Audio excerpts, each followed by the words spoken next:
वादा तेरे वादे पे मारा गया, क्या मिला उनको? लेफ्टिनेंट गवर्नर क्या कर रहा है? क्यों वेतन भत्ते ले रहे इतने? किस बात के? बैठ के सरकार की दलाली और मुजरा गाने का ले रहा है। जतिन मेहता जो अडानी का समूह है लेके भाग गया। ये देश हित में है कि 3000 टन जो हेरोइन पकड़ा गया उस पर चर्चा नहीं होती है। कोई भी आंदोलन करता है उस आंदोलन को कुचलने का प्रयास देश की किलर मीडिया और सत्ताधारी दल के लोग करते हैं। जिस बानखेड़े को सम्मान दिया गया वो बानखेड़े 25 करोड़ रुपए का डीलिंग था। कल्प यही है कि भाजपा को वोट दो, अपना गला घोट लो। साधु के बेस में ये लुटेरे हैं देश में। सफाई कर्मचारियों की जो समस्याएं हैं वो सरहद की रक्षा करने वाले सेना के जवानों से कम नहीं है। आप समझिए, जिस तरीके से सेना के जवानों को सुविधाएं मिलती है देश के सफाई कर्मचारियों को भी मिलनी चाहिए। ठिठुरती ठंड हो या चिलचिलाती धूप हो, गर्मी का मौसम हो, बरसात का मौसम हो, ठंड का मौसम हो, जो हमारे सफाई कर्मचारी भाई हैं दूसरों को बीमार होने से बचाते हैं। अजीब सी विडंबना है कि देश के नेता चुनावी घोषणा पत्र में बातें तो करते हैं लेकिन जब सत्ता में आते हैं तो वो उस दुख दर्द को भूल जाते हैं। जैसा कि आपने देखा होगा, प्रधानमंत्री जी दिल्ली के वाल्मीकि मंदिर में आते हैं, झाड़ू पकड़ते हैं, लेकिन जब वाल्मीकि समाज की बिटिया के साथ बलात्कार होता है तब चुप्पी और मौन साध लेते हैं। जब सफाई कर्मचारी अरुण वाल्मीकि की नमक मिर्ची लगाकर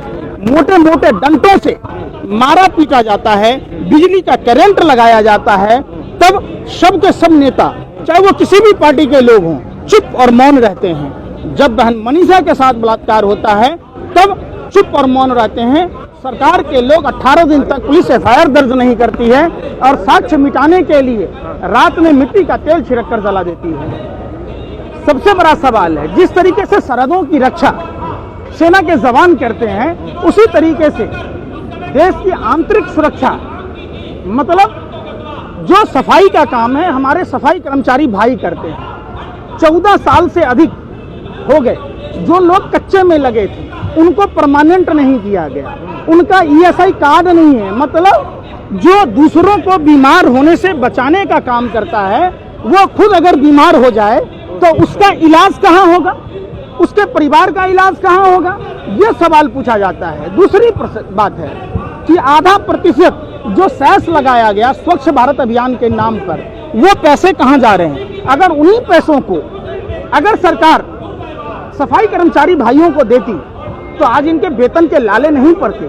जिसको कोरोना योद्धा सिर्फ डॉक्टर, नर्स या स्वास्थ्य कर्मी ही नहीं, सफाई कर्मी भी हैं।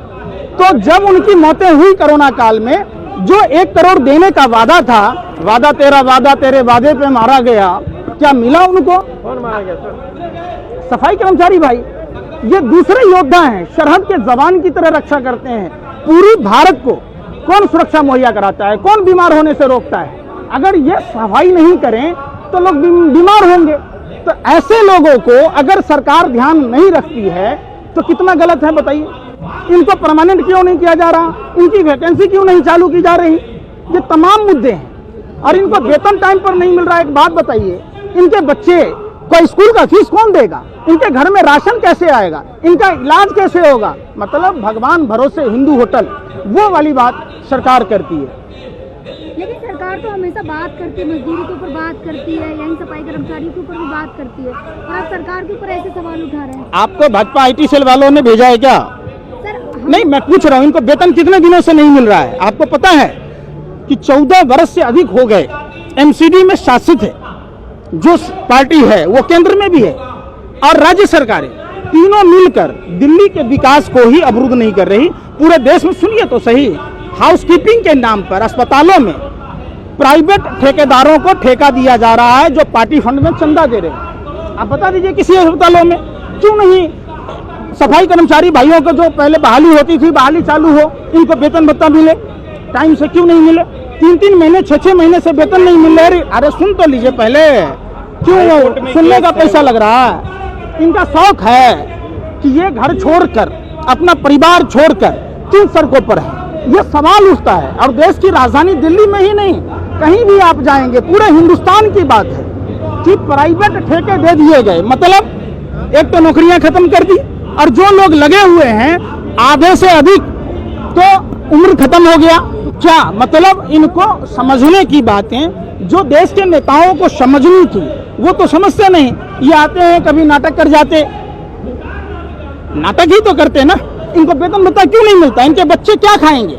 इनके घर में कहां से कपड़ा, कौन सा बार त्योहार मनाएगा? बताओ ना, दिवाली का समय है, अब वेतन नहीं दिया जा रहा है, किसी आदमी को 3-3 महीने वेतन नहीं दोगे तो घर चलेगा?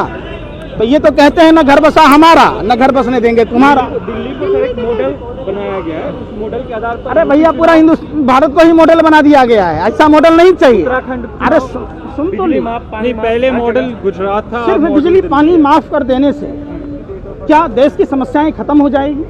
एक समान शिक्षा नीति पर बात करते, एक समान स्वास्थ्य नीति पर बात करते, रोजगार की बात कहते, तो ये तो सरकारें बात नहीं कर रही है। आप कभी सवाल नहीं पूछते। यूपी चुनाव में दिल्ली का मॉडल लिया जा रहा है। देखिए कहीं ये चुनावी घोषणा पत्रों में क्या होता है, हर राजनीतिक पार्टी अपने अपने हिसाब से काम करती है, लेकिन राजनीतिक पार्टियां देश की आवाम को ठगने का काम करती है। और खास करके जो सफाई कर्मचारी भाई हैं उनके साथ तो इतना धोखा हुआ जिसका कोई वर्णन ही नहीं। लेकिन केजरीवाल जी अगर दिल्ली में है, आप केजरीवाल जी को देख लीजिए, बात करते हैं हमेशा। देखिए दिल्ली का सीएम, अरे सुन तो लीजिए, दिल्ली में 2 तरह की शासन व्यवस्था है। लेफ्टिनेंट गवर्नर को भी ध्यान देना चाहिए, आप उसको भी नहीं छोड़ सकते। केजरीवाल तो दोषी है ही, लेफ्टिनेंट गवर्नर क्या कर रहा है? क्यों वेतन भत्ते ले रहे इतने, किस बात के? बैठ के सरकार की दलाली और मुजरा गाने का ले रहा है, क्या उसको संज्ञान नहीं लेना था?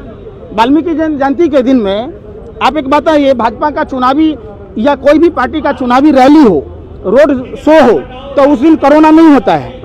अगर वाल्मीकि जयंती के दिन झांकी निकलेगा तो कोरोना हो जाएगा, छठ पूजा होगा तो कोरोना हो जाएगा।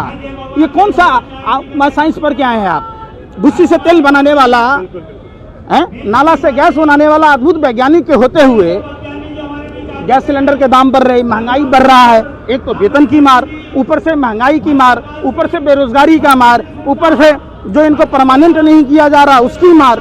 पहले की सरकारों में आप महंगाई को लेकर तांडव करते थे जब क्रूड ऑयल का दाम ज्यादा था। अब बताइए, चंदेसरा बंधु पैसा लेके भाग गया और नाइजीरिया में सिप्को कंपनी खोल लिया, और जो भारत का आर्थिक लुटेरा है, भारत को ही सप्लाई कर रहा है, देश हित में है। देश में हित में है कि जतिन मेहता जो अडानी का समधी है लेके भाग गया। ये देश हित में है कि 3000 टन जो हेरोइन पकड़ा गया उस पर चर्चा नहीं होती है।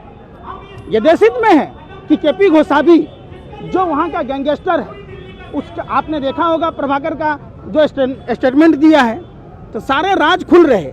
जहाँ कोई भी आंदोलन, चाहे वो कर्मचारी भाई हो या आम जनता हो या किसान भाई हो या छात्र नौजवान हो, कोई भी आंदोलन करता है, उस आंदोलन को कुचलने का प्रयास देश की किलर मीडिया और सत्ताधारी दल के लोग करते हैं।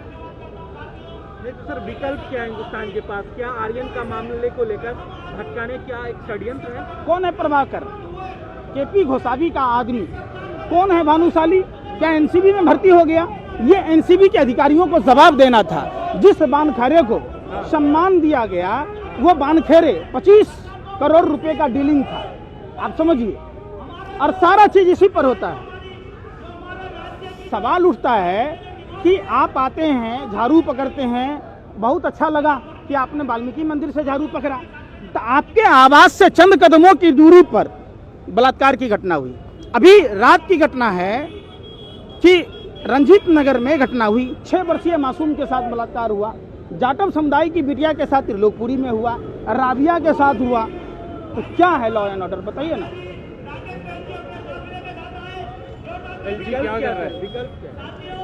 विकल्प यही है कि भाजपा को वोट दो, अपना गला घोट लो। जो नेता चुनावी घोषणा पत्र के हिसाब से, चाहे कोई भी पार्टी हो, अगर वो अमल नहीं करता है तो चुनाव आयोग को चाहिए कि उनकी चुनावी मान्यता रद्द कर दें। यही केजरीवाल साहब हैं, आंदोलन के लिए जाने जाते हैं, तो क्यों नहीं आ जा रहे? 7 साल पहले जो लोग अन्ना, कहाँ है अन्ना हजारे, मुजरा गा रहा है, कहाँ है पौने 2 आंख वाला कानिया बाबा रामदेव, कहाँ है जनरल वीके सिंह, किरण बेदी जैसे लोग, आज क्यों नहीं बोलते? इसके तमाम सवाल पूछे जाते हैं। राष्ट्रहित में है, राष्ट्रहित में, यह राष्ट्रहित में है कि पुलवामा घटना की जांच नहीं हुई। 300 किलो आरडीएक्स किसका था? 50 किलो जेलेटिन किसका था? 3000 टन हेरोइन किसका था? बाबा किसको बाबा कहते? बाबा रामदेव। साधु के बेस में लुटेरे हैं देश में। जो कहता था जुल्म से खुजली होता है, 3000 प्रोडक्ट लॉन्च कर दिया। जो हिमालय की गोद से निकाला गया नमक, और नहीं खुद लाखों बरस से हिमालय में नहीं सरा नमक, अब बाबा रामदेव के यहाँ आते ही सर गया। बाबा सुनिए ना, क्यों अकबका रहे? 50 टन लाल चंदन दिल्ली एयरपोर्ट पर लाला हरामदेव का पकड़ा गया। जो साइकिल से चलता था आज हरामदेव नहीं है, साधु के बेस में।